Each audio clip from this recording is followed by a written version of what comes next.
आज आपण या व्हिडिओमध्ये पाहणार आहोत मुंबई आणि ठाणे शहराचे असणारे एक सुंदर आकर्षण म्हणजेच नव्याने ओपन झालेले ग्रँड सेंट्रल पार्क। या सेंट्रल पार्कचे ओपनिंग फेब्रुवारी 2024 मध्ये महाराष्ट्राचे मुख्यमंत्री एकनाथजी शिंदे यांच्या हस्ते झाले। महत्त्वाचं म्हणजे हे लोकेशन आणि इथे आपण कसे जाऊ शकतो। तर हे पार्क ठाण्याच्या कोलशेत रोडवरती आहे।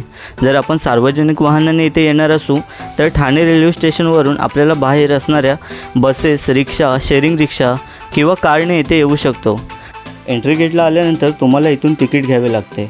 ऑनलाईन तिकीट अजून तरी उपलब्ध नाही आहे। आपल्याला प्रत्यक्ष तिथे जाऊनच तिकीट घ्यावे लागते। तिकीट फी ही 20 रुपये आहे। शनिवार व रविवार किंवा इतर कोणत्या सार्वजनिक किंवा सरकारी सुट्ट्या असतील तर हे तिकीट 30 रुपये असते। तसेच 15 वर्षाखालील मुलांसाठी एंट्री ही फ्री आहे व वयोवृद्ध लोकांसाठी 10 रुपये आहे आणि वयोवृद्ध लोकांची ही एंट्री फी नेहमी तशीच राहते जी की 10 रुपयेच असते। सिनियर सिटीजनसाठी बग्गी सर्व्हिस उपलब्ध आहे आणि त्याद्वारे आपण पूर्ण पार्क फिरू शकतो आणि यासाठी कोणत्याही प्रकारचे शुल्क आकारले जात नाही। ग्रँड सेंट्रल पार्क ठाणे हे महाराष्ट्रातील सर्वात मोठे पार्क आहे। हे पार्क फिरण्यासाठी आपल्याला कमीत कमी 3 ते 4 तास लागतात। हे पार्क मुख्यतः 4 विभागात विभागलेले आहे: theme garden, lake side, play zone, sports arena. Grand central पार्कमध्ये 4 विशेष डिझाईन केलेले थीम गार्डन आहेत। हे लहान जागेमध्ये आहेत। इथे आपण फोटो, सेल्फी काढू शकतो आणि मुख्य म्हणजे शांतता अनुभवू शकतो। चायनीज गार्डनच्या एंट्रीवर आपण काही चिन्ह पाहू शकतो। याचा अर्थ शांततेचे गार्डन असे चायनीज भाषेत लिहिले गेले आहे। हे शांततापूर्ण आहे। आपण इथे बसून आरामसुद्धा करू शकतो। येथे मुघल गार्डनची सुंदर अशी प्रतिकृती आहे आणि त्याच्यासोबतच वॉटर फाउंटनसुद्धा आहे। आणि मोरॉकॉन गार्डनमध्ये तेजस्वी अशा भिंती व सुंदर नक्षीकाम केलेल्या खिडक्या पाहायला मिळतात। आणि मला सर्वात जास्त आवडले ते म्हणजे जापनीज गार्डन। या 4 गार्डनसोबत हे फ्लोरा ट्रेलिससुद्धा खूप सुंदर आहे। लेक झोनच्या इथे आपल्याला एक सुंदर असा तलाव पाहायला मिळतो आणि सुंदर असा ब्रिज देखील आहे। त्याला विविंग डेक असे म्हटले आहे। तलावामध्ये आपल्याला सुंदर अशी रंगीबेरंगी फुलपाखरे पाहायला मिळतात आणि कारंजेसुद्धा पाहायला मिळतात।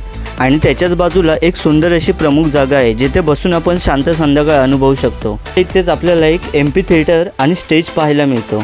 याचा भविष्यात मोठमोठे कार्यक्रम होण्यासाठी उपयोग होईल। त्याचप्रमाणे आपण इथे सुंदर असा धबधबाही पाहू शकतो। हा धबधबा पार्कला अजूनच सुंदर बनवण्यास मदत करतो। प्ले झोन हे विशेषतः लहान मुलांसाठी आहे आणि संपूर्ण पार्कमध्ये जर जास्त कुठे गर्दी असेल तर ती प्ले झोनमध्ये असते। लहान मुले इथे खेळण्यासाठी खूप जास्त आकर्षित होतात। या ठिकाणी स्लाईड, फ्लॅश पॅड, सर्वात मोठा टेबल, झिप लाईन्स या सगळ्या गोष्टी उपलब्ध आहेत। लहान मुले स्पेशली ट्री हाऊसमध्येही खेळू शकतात। हे ट्री हाऊस बनवण्यासाठी 70 वर्ष जुन्या असलेल्या मोठ्या वडाच्या झाडाचा उपयोग करण्यात आला आहे। स्पोर्ट्स अरेनामध्ये मुलं आणि मुली यांना खेळण्यासाठी मोठ्या प्रमाणात जागा आहे। येथे टेनिस आणि बास्केटबॉल कोर्टसोबतच एक मोठं असं स्केटिंग पार्कसुद्धा उपलब्ध आहे।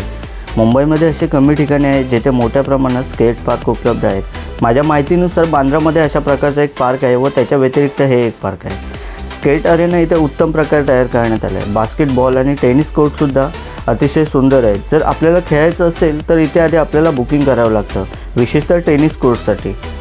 तसेच आपण स्पोर्ट्स अरेनामध्ये फिटनेस स्टेशन आणि वॉल क्लाइम्बिंग पाहू शकता।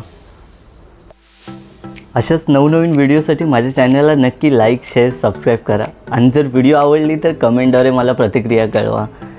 भेटूयात लवकरच अशाच एका नवीन प्रवासात।